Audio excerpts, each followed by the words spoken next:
Good morning, good morning. Welcome back to our YouTube channel, DC Family Garden.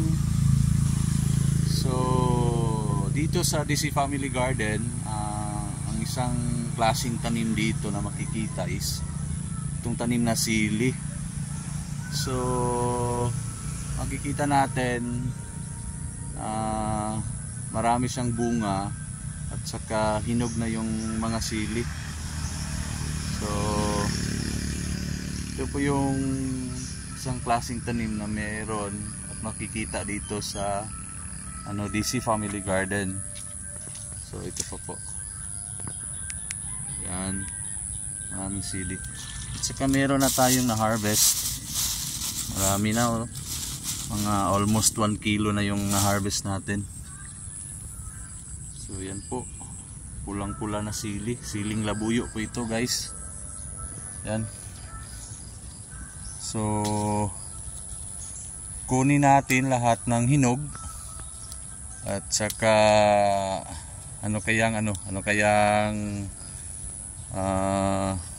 process nito, magandang iproseso para mapakinabangan natin ang mga sili na ito, or it will make an opportunity or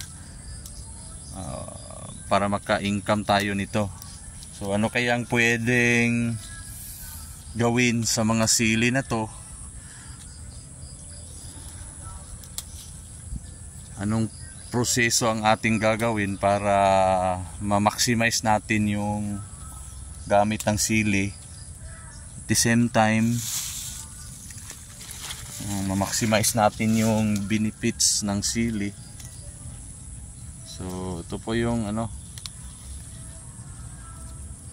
ginagawa natin ngayon. Nagpicking tayo ng mga hinog na sili.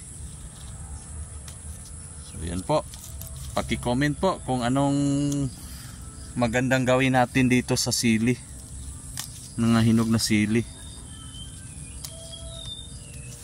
Okay, comment down below, and don't forget to subscribe our YouTube channel, DC Family Garden. Please do subscribe to our YouTube channel, DC Family Garden.